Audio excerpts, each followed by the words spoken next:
할렐루야. 자, 은혜 많이 받으시기 바랍니다. 우리가 예수 믿기 이전과 예수 믿은 이후에 달라진 부분들이 있습니다.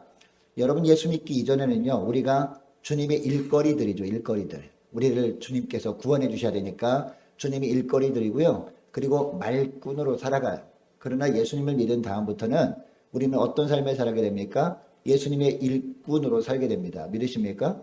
자, 오늘 본문은 우리가 골로새서 말씀인데요. 골로새서는 옥중서신이라고 합니다. 옥중서신 하면 이 사도 바울 13권 바울 서신 중에서 뭡니까? 에베소, 빌립보서, 골로새서, 그 다음에 또 하나 뭐죠? 빌레몬서죠. 이게 옥중서신이긴 한데 바울이 로마 감옥에서 이 편지를 썼다라고 알려져 있죠. 자, 그런데 바울이 진짜 감옥에서 이 편지를 쓴 게 아니고 바울이 로마에 압송되게 갔을 때 1차로 투옥된 곳은요, 감옥이 아니었어요. 자, 그 당시에 예루살렘에서 이 로마까지 바울을 압송하는 담당했던 백부장이 있거든요. 그 백부장이 은혜를 베풀어 줘가지고 자기 셋집에 머물게 합니다. 자기 셋집에 머물게 하는데 그 셋집이 바로 이 가택연금 하는 장소였어요. 여러분, 가택연금 아시죠? 가택연금하면 거기가 감옥이 되는 거잖아요. 밖에 나올 수는 없습니다. 나올 수는 없지만 그곳에 사람들이 찾아왔을 때 만날 수는 있어요. 이게 바로 가택연금이거든요.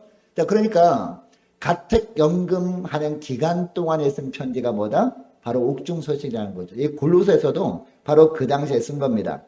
그런데 진짜 감옥에 있을 때 바울이 죽기 전에 쓴 책이 뭐죠? 바로 디모데후서죠. 디모데후서.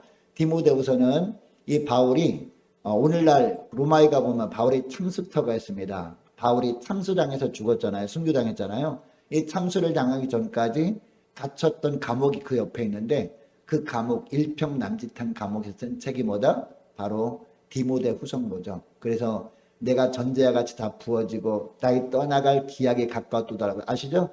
그 말씀을 기록한 곳이 바로 그 감옥이었다는 것이죠. 자, 바울은 이스라엘 초대왕이었던 사울과 같은 지파였습니다. 어떤 지파? 베냐민 지파였습니다. 왕가였다는 것이죠.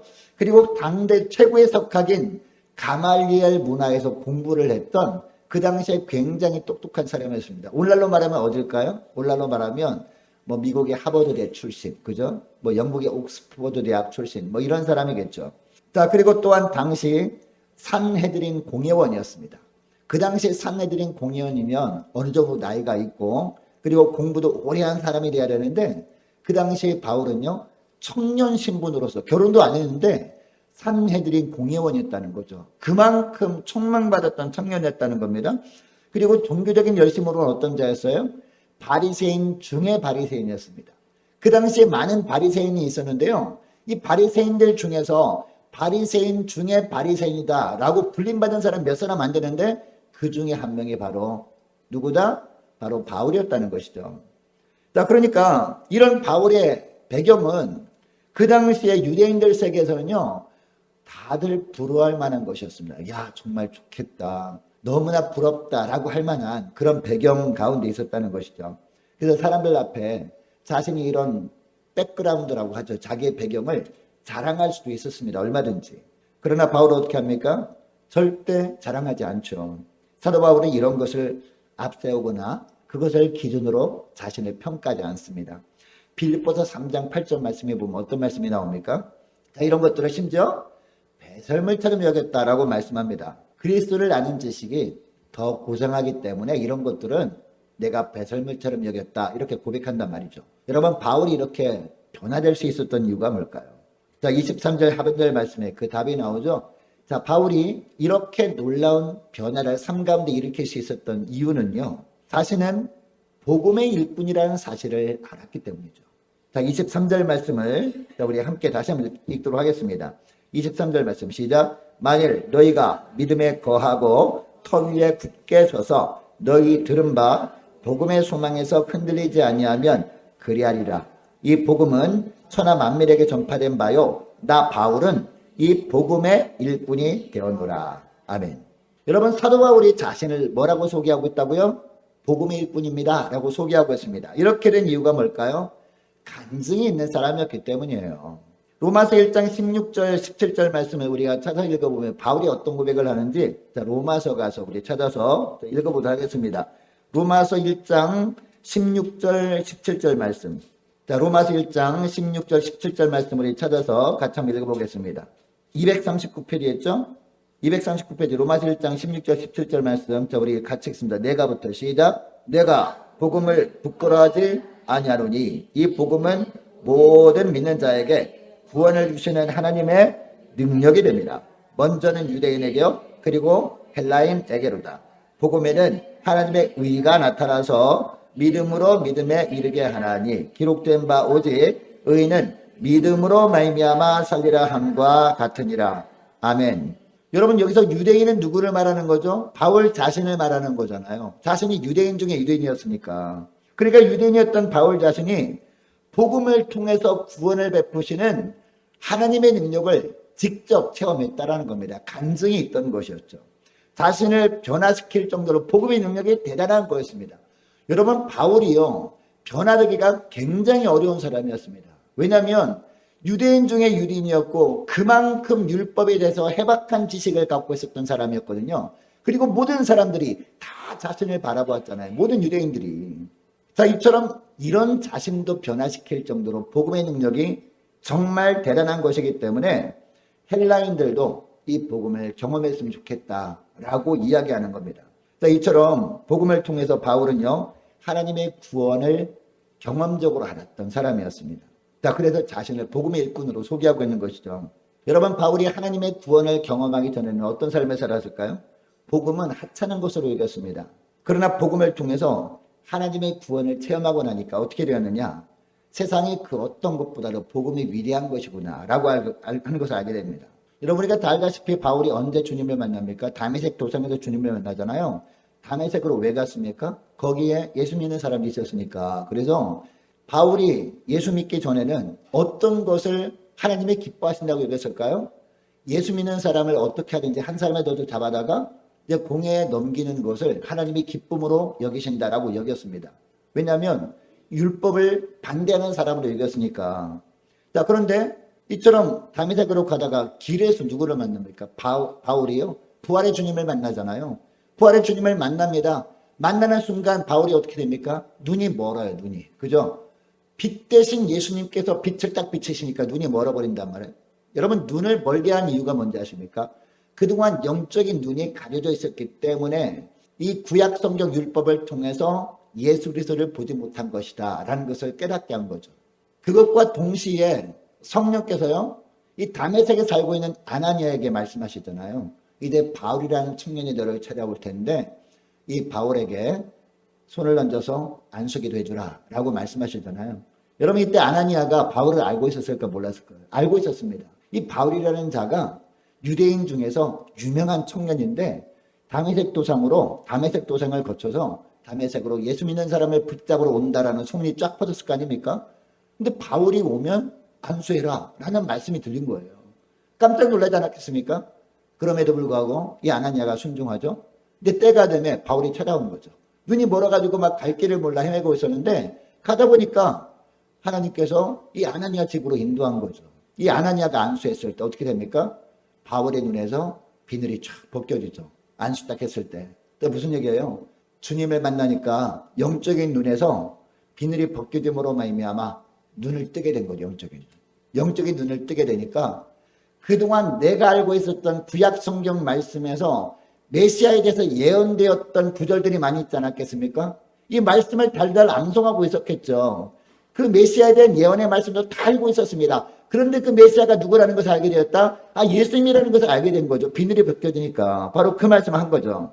그것을 알게 되니까 이게 바로 복음의 능력이구나. 이 복음의 능력이 아니면 내가 변화될 수가 없는 자인데 내가 영원토록 유대인으로 살 수밖에 없었는데 이처럼 복음의 능력이 나에게 임하니까 내가 영적인 눈을 떠서 예수님을 보게 되었구나.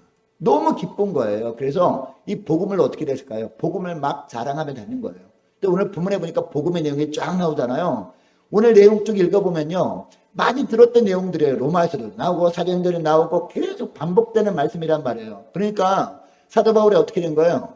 복음의 능력을 알게 되니까 내가 복음의 종으로 살아야겠다라고 생각을 한 겁니다. 여러분, 우리가 간혹 가다가 어떤 제품을 사용합니다. 제품을 사용하는데 그 제품이 너무 좋은 거예요. 가성비가 뛰어난 겁니다. 그럼 어떻게 합니까? 누가 전화 와서 물어보면은 샴푸를 써야 되는데 어떤 샴푸 써야 될지 잘 모르겠어요. 그러면 이거 한번 써봐 하고 하면 막 자랑하잖아요. 여러분, 광고비를 받고 우리가 자랑합니까? 아니잖아요. 우리 써보니까 너무 좋으니까 막 소문내잖아요. 어떤 보험에 들었습니다. 그런데 혜택을 너무 받은 거예요. 그럼 어떻게 합니까? 막 자랑하잖아요. 이번에 바울 성길이 연수 다녀오다가 공항에서 이제 그 트렁크 있잖아요. 트렁크 바퀴가 저기 박살났어요. 이제 그 수화물 붙이다가. 자, 그런데 어떤 분이 이야기를 하더라고요. 거기 수화물 신고하는데 가보면 이렇게 바꿔줄 수 있다라고 해가지고 혹시나 해가지고 가봤거든요. 새 걸로 바꿔주더라고요. 예, 그래가지고 제가 만나는 사람마다 대한항공 너무 좋다 하면서 그 수화물 바꾸는데 가면 바꿔준다라고 소문냈더니 거기 가서 진짜 바꾸는 사람들이 있더라고요. 여러분, 이처럼 우리가 어떤 혜택 받잖아요. 어떤 제품을 써봐도 좋잖아요. 막 소문낼 거 아닙니까? 사도 바울이 바로 그런 거예요. 복음의 능력을 경험하니까 너무 좋은 거예요. 새로운 세계가 막 열린 거예요. 그래서 복음의 일꾼이 된 거죠. 여러분, 예수 믿는 사람들은 복음으로 변화된 줄 믿으시기 바랍니다. 여러분, 복음의 능력이 아니면 저와 여러분이 하나님의 자녀가 될 수 있었습니까? 꿈에도 그런 일이 없겠죠. 근데 복음의 능력이 임하다 보니까 우리가 꿈에도 불가능했던 하나님의 자녀가 된 겁니다. 예수 믿고. 할렐루야. 그러면 우리도 어떤 삶을 살아야 돼요? 복음의 일꾼으로 살아야 될 줄 믿습니다. 복음의 일꾼으로 살게 된 것을 자랑으로 여겨야 될 줄로 믿습니다. 오늘 본문은 이것을 말씀하고 있는 거예요. 여러분, 부활의 주님을 만났습니까? 아직 만나지 못한 가운데 있다면 가장 중요한 게 뭡니까? 우리가 날마다 예배를 통해서, 기도를 통해서, 말씀을 통해서 부활의 주님을 만나는 것이 진짜 중요합니다. 부활의 주님을 만나야 복음의 능력을 우리가 체험할 수 있거든요. 그러면 이 복음의 능력을 체험한 것을 간증하는 게 뭡니까? 복음의 일꾼으로 사는 거거든요. 여러분, 이것을 기억하시고 날마다 말씀을 들을 때 단순히 건성으로 들으면요 절대 부활의 주님을 못 만납니다. 이 말씀을 들을 때 데살로니가라는 지역 바로 옆에 어떤 지역에 있었습니까? 베레아라는 지역에 있었거든요. 이 바울이 데살로니가 지역 가서 유대인 회당에서 말씀을 증거할 때 이 말씀을 들을 때 그냥 건성으로 듣는 거예요. 그래서 이제 이 데살로니가에 있는 사람들이 베레아로 보내잖아요. 데살로니가 지역 옆 동네가 바로 베레아더라고요. 근데 그리스에 가보니까 그 베레아에 가서 말씀을 증거할 때 베레아 사람들 어떻게 했어요? 간절한 말씀으로, 간절한 마음으로 말씀을 받는단 말이에요. 그러다 보니까 부활의 주님을 만나 변화되더라는 거죠. 성도의 수가 막 많아지거든요. 여러분, 이 말씀을 들을 때마다 간절한 마음으로 말씀을 받을 수 있기를 축복합니다. 그래서 그때마다 부활의 주님을 뜨겁게 다시 만남으로 말미암아 이처럼 복음의 종으로 살아가시는 저와 여러분 되시기를 축복합니다. 복음의 일꾼으로 살아가는 것이 진정한 축복인 줄 믿습니다. 자, 그리고 25절 말씀해 보니까 바울은 자신을 누구라고 소개하고 있습니까? 교회 일꾼이라고 소개하고 있어요. 교회 일꾼이라는 사실을 알게 되었기 때문에 이 바울은 자기가 그동안 알고 있던 지식들은 다 배설물처럼 여깁니다 라고 고백할 수 있었던 거죠. 25절 말씀, 자, 우리 다시 한번 읽겠습니다. 25절 말씀. 25절 말씀 우리가 읽진 않았습니다만 한번 읽어보겠습니다. 시작. 내가 교회 일꾼 된 것은 하나님의 너희를 위하여 내게 주신 직분을 따라 하나님의 말씀을 이루려 함이니라. 아멘. 이 본문에서 바울이 자신이 교회 일꾼 된 것을 자랑하고 있습니다. 그 이유가 뭘까요? 이 지상에 있는 모든 것들은 다 한계가 있잖아요. 유한하잖아요. 그죠? 그러나 교회는 영원하다는 것을 알았기 때문입니다. 여러분, 이 바울이 로마로 압송된 다음에 2년 동안 셋집에 살거든요. 로마에 갔을 때 로마에 셋집이 있더라고요. 로마의 셋집이 지금 뭐 가게가 있더라고요. 가게가 있었고 그 뒤에 다락방 같은 게 셋집이었대요. 거기에 그 사도 바울이 2년 동안 있었다고 하던데 이 가택연금 당한 채 지냈을 때 그 당시에 로마 제국의 위세는요 정말 대단했거든요. 로마 제국이 누가 보더라도 영원할 것처럼 생각했단 말이에요. 그래서 로마 황제 말이다 하면 벌벌 떨었던 거거든요. 로마 제국은 영원할 것이다. 다른 나라는 모르지만 이 로마만큼은 망하지 않을 것이다 라고 생각했단 말이에요. 반면에 로마 제국이 교회를 극심하게 박해함으로 말미암아 교회는 얼마 지나지 않아서 소멸될 것처럼 생각되어졌어요. 누가 보더라도. 자, 그래서 이 로마 사람들이 하도 교회를 막 박해하고 예배 모일 때마다 어떻게든지 알아내가지고 쫓아와서 예배당을 폐쇄하고 사람들을 붙잡아다가 막 이렇게 죽이고 하니까 사람들이 지하로 숨어들었어요. 그곳이 바로 로마의 카타콤입니다. 여러분, 카타콤이 어떤 곳인지 아십니까? 지하 무덤이에요, 무덤. 여러분, 사람들이 무덤에 갈까요, 안 갈까요? 여러분, 무덤에 갑니까? 안 가잖아요. 지금은 우리나라 같은 경우는 그냥 무덤에 매장했잖아요. 근데 그 당시에 이 로마 사람들은요, 매장하지 않고 지하 어떤 도시 같은 거 만들어가지고, 지하에 도시 같은 거 만들어가지고, 거기에 그냥 시체를 그냥 두고 오는 거예요. 그러면 시체가 말라가지고 미이라처럼 되는 거예요. 근데 갔다가 미이라 같은 시체가 옆에 있다. 그러면 어떻게 될까요? 무섭잖아요. 얼마나 무섭겠습니까? 그러니까 사람들이 그것 때문에 무덤에 안 가거든요. 근데 사람들이 어디로 피할까라고 하다가, 맞아. 지하 무덤에 가면 사람들이 안 오니까 거기서 우리가 조용히 예배드리면 예배드릴 수 있겠다라고 해가지고 카타콤 예배가 생긴 거예요. 이해가 되시죠? 예. 그렇게 했습니다. 그리고 어떤 사람들은 멀리 도망갔는데 가급적 사람들이 가지 않는 곳으로 가는 곳이 어디입니까? 갑바도기야.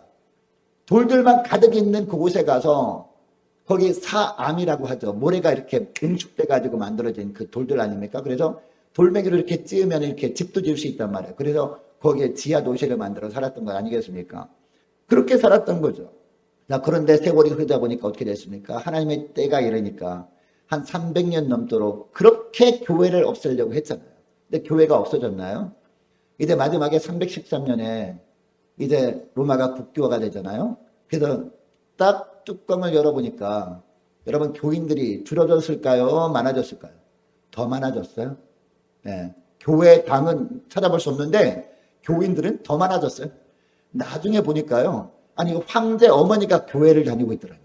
할렐루야. 그 황제 일하는 사람들이 수두룩하게 교인들인 거야. 나중에 알고 보니까. 여러분, 이처럼 사단은요, 교회 당은 없애려고 할 수 있어요. 없앨 수 있어요. 예수 믿는 사람도 붙잡아다가 이제 콜로세움이라고 하는 원형 경기장에 집어넣어가지고 사자밥이 되게 할 수도 있었습니다. 그런데 예수 믿는 사람들 안에 들어있던 믿음은 없앨 수 있었습니까? 못 없앴다는 거죠.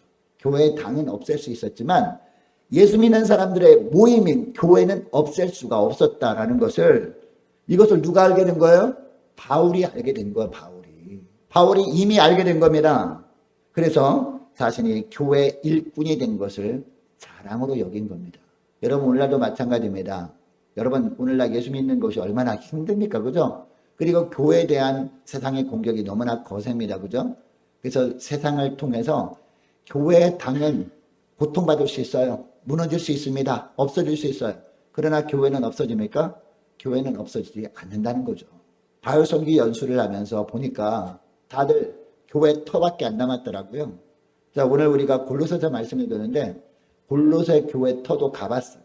가봤더니 언덕이더라고요. 언덕 쭉 올라가는데 아니 왜 이렇게 그 엉겅퀴가 많은지. 엉겅퀴가 이렇게 많아가지고 이렇게 찔릴 뻔도 했거든요. 그래서 올라가 보니까 쭉 평지야. 평지인데 거기가 골로새 교회 터였대요. 사실 여러분, 골로새 교회는요, 어떤 교회당처럼 만들어진 곳이 아니라 가정교회였거든요. 자, 오늘 본문에 보면 에바브라라는 사람이 나와요. 이 에바브라는 사람이 이제 사도 바울이 골로새라는 지역에 가서 복음을 전한 적은 없거든요. 근데 에베소라는 지역에 가서 복음을 전할 때 거기에 3년 동안 머물렀잖아요. 에베소에. 3년 동안 머물면서 여러분, 이 두란노 서원 아십니까? 두란노 서원이 우리나라에 있잖아요. 그죠? 근데 우리나라 두란노 서원은 우리나라에 있는 것이 아니라 그 당시에 에베소에도 두란노 서원이 있었다니까요. 그 당시에 사도 바울이 세운 게 두란노 서원이에요. 그래서 두란노 서원을 왜 세웠느냐? 책 팔아먹게 하는 곳이 아니라 거기에 주변에 있는 크리스찬들 지도자들을 불러다가 교육을 시킨 곳이 두란노 서원이었어요. 이해가 되세요? 이해가 되시죠? 그때 왔던 사람이 누구냐? 골로새 지역 출신인 에바브라가 거기 두란노 서원에 바울이 제자였던 거예요. 그리고 에바브라뿐만 아니라 그 당시에 또 누가 왔느냐? 빌레몬이라는 사람이 왔던 거예요. 같이. 에바브라하고 빌레몬이. 여러분, 빌레몬 하면 누가 생각납니까? 빌레몬서 나오죠? 빌레몬서. 빌레몬서에 보면은 빌레몬이 부자였어요. 돈이 많았어요. 근데 빌레몬 집에 종이 있었죠? 오네시모라고 하는. 오네시모라는 종이 빌레몬의 집에 있다고 도망간 거예요. 도망갔다가 붙잡힌 거, 로마에서. 로마 감옥에서 바울이 만난 거예요. 만나가지고 오네시모를 설득해가지고 집으로 돌려보내면서 잘 봐주라 라고 쓴 편지가 뭐예요? 빌레몬서 아닙니까? 그죠? 이 빌레몬의 집이 바로 골로새 교회였다는 겁니다. 이해가 되세요? 그죠? 이 골로새 교회는 그러니까 이 빌레몬의 집을 가정교회로 하나님께 드린 거예요. 이 집에서 예배를 드린 터가 갔던 이 골로새 교회 터였다는 거죠. 근데 가보니까 아무것도 안 남아있더라고요. 가는 곳곳마다 이 터밖에 없어. 그리고 기둥들밖에 없어. 근데 그것을 보면서 무엇을 느끼게 됩니까? 아, 사단은 교회의 당은 무너뜨릴 수 있구나. 교회의 당은 없앨 수 있구나. 그러나 예수 믿는 사람들 안에 있는 믿음은 결코 없앨 수가 없구나. 그리고 예수 믿는 사람들의 모임은 없앨 수 없구나라는 것을 느끼게 됐다는 것이죠. 거기서 예배 드리다가 핍박받으면 어디로 가요? 예배 드리는 사람들의 모임이 옮겨질 것 아니겠습니까? 그죠? 뭐 히에라볼리로 옮겨지고 그리고 갑바도기아로 옮겨지고 하면서 결국은 그 모임이 어디로 옮겨져요? 유럽 지역으로 옮겨졌다가 그리고 영국으로 옮겨졌다가 미국으로 옮겨졌다가 한 바퀴 삥 돌아서 우리나라까지 예수 믿는 사람들의 모임이 옮겨진 줄 믿으시기 바랍니다. 여러분, 사단은 이처럼 교회는 못 없어요. 그리고 교회는 점점 부흥합니다. 왜? 성령이 임하시는 교회는. 바로 그것을 말씀하고 있습니다. 여러분, 그래서 저 오늘 본문에서 이 골로새 말씀을 통해서, 골로새서 말씀을 통해서 사도 바울이 뭐라고 고백하는 거예요? 나는 교회의 일꾼이 되었다라고 고백을 하는 거예요. 여러분, 그래도 교회는요, 유한한 공동체잖아요. 그렇기 때문에 약점을 가진 사람들이 있습니까? 없습니까? 당연히 있을 수밖에 없죠. 그래서 모순과 갈등이 존재할 수밖에 없습니다. 그럼에도 불구하고 하나님의 관심은 어디에 있습니까? 바로 교회에 있다라는 것이죠. 그래서 진정으로 주님을 만나서 구원받은 자는 교회에 대한 인식이 달라질 수밖에 없는 것이죠. 아, 이 교회는 왜 그럴까? 우리 교회는 왜 이렇게 정말 하나님 보시기에 합당하지 않은 모습이 있을까? 사람들 중에서 하면서 속상해할 필요가 없다라는 겁니다. 왜? 주님의 관심은 교회였기 때문에 주님은 점점 누구를 통해서? 교회 일꾼을 통해서 교회를 변화시켜 나가는 겁니다. 할렐루야. 그래서 사도 바울이 나는 교회 일꾼이 되었노라라고 하면서 자기를 찾아온 에바브라를 통해서 이 골로새 교회를 향한 편지를 써서 보내고 있는 겁니다. 여러분, 하나님은 절대 교회를 포기하지 않습니다.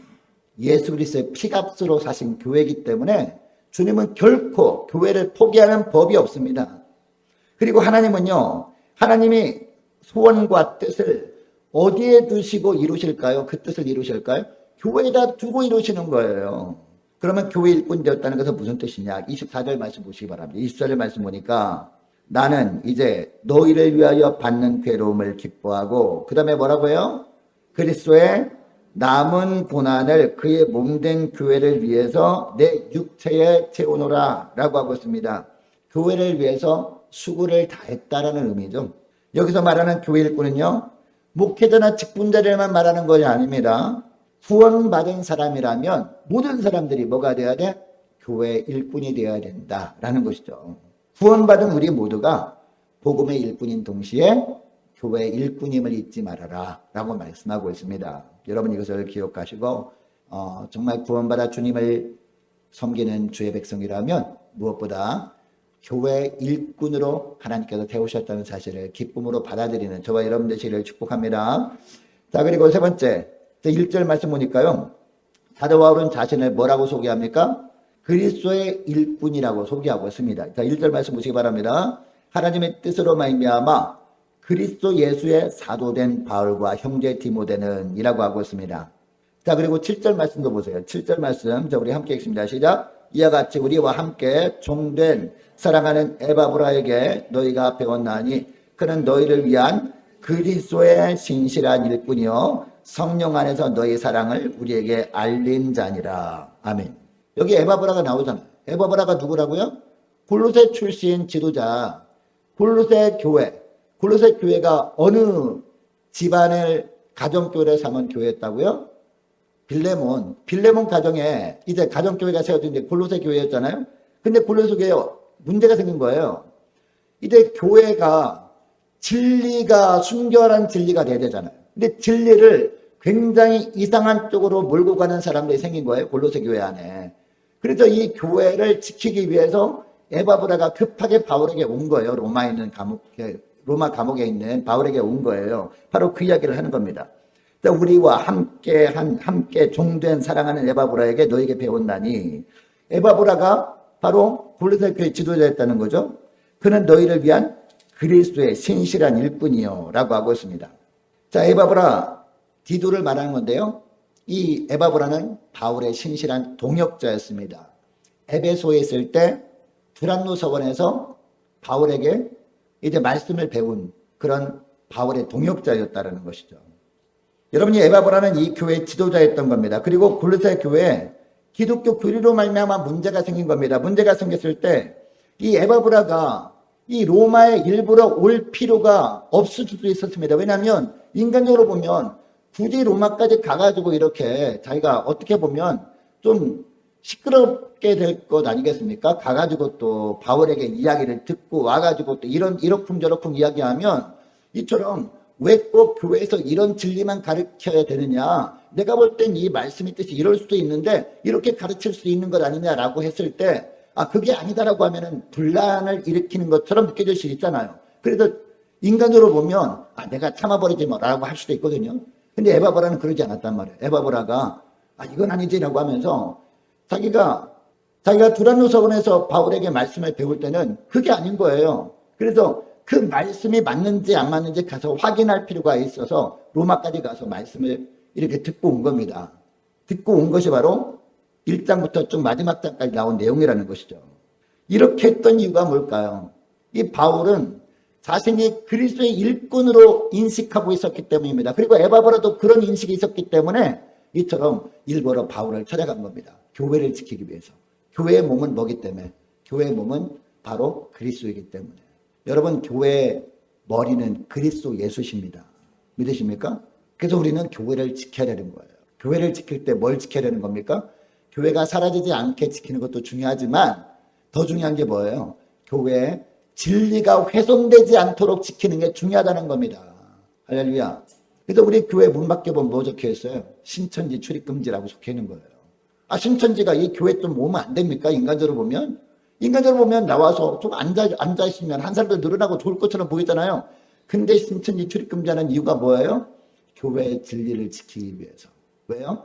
교회의 머리는 주님이시기 때문에. 우리가 주님의 종들이기 때문에. 주님의 일꾼들이기 때문에. 할렐루야. 그래서 오늘 본문에 사도 바울도 그리고 에바브라도 뭐라고 표현합니까? 우리는 그리스도의 일꾼이다 라고 표현을 하고 있는 겁니다. 여러분은 목회자로부터, 믿음의 동료로부터, 그리고 우리를 이 시간에 지켜보시는 하나님으로부터 어떻게 불려지기를 원하십니까?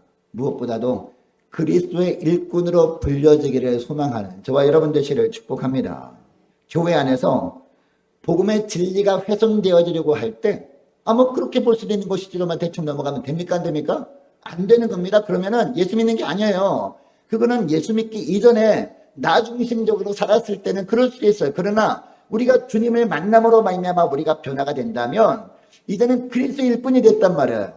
교회의 머리 대신 그리스도 일꾼이 되었기 때문에 우리는 그런 일이 있을 때마다 어떻게 해야 돼요? 단호하게 배격하고 안 된다. 복음의 진리를 반드시 지켜야 된다. 교회에서 선포되는 말씀이 순결을 지켜야 된다라고 우리가 이처럼 에바브라처럼 바울처럼 그리스도의 일꾼으로 우리가 지내야 된다는 겁니다. 여러분 이것을 기억하시고 무엇보다도 말씀을 통해서 부활의 주님을 뜨겁게 만날 수 있기를 축복합니다. 그래서 무엇보다도 정말 주님이 기뻐하시는 교회 일꾼으로 지내심으로 말미암아 주님의 몸된 교회에 주님이 허락하신 이 복음의 진리, 복음의 순수성을 잘 지키며 살아가시는 저와 여러분 되시기를 축복합니다. 기도하겠습니다. 하나님 아버지 감사합니다. 무엇보다 저희들이 인생 중에서 부활의 주님을 만나는 것이 무엇보다 가장 중요한 일임을 알았사오니 날마다 말씀을 통해 부활의 주님을 뜨겁게 만나는 저희들 다 될 수 있도록 은총 내려 주옵소서. 하나님 그래도 주님을 만나기 전과 주님을 만난 이후의 삶이 완전히 다른 저희들이 될 수 있도록 은총 내려 주옵소서. 부활의 주님을 만나기 전에는 늘 나 중심의 삶을 살아갔지만 말씀을 통해 부활의 주님을 뜨겁게 만남으로 말미암아 이제는 주님 보시기에 일거리가 아니라 주님 보시기에 말꾼이 아니라 일꾼으로 살아갈 수 있도록 은총 내려 주옵소서. 무엇보다도 복음의 일꾼이 되게 하시고 교회의 일꾼이 되게 하시고 또 다른 어떤 것보다도 예수 그리스도의 일꾼이 되어 하나님께 영광 돌리는 저희를 다 되게 하여 주옵소서. 감사드리오며 우리 주 예수님의 이름으로 기도합니다. 아멘.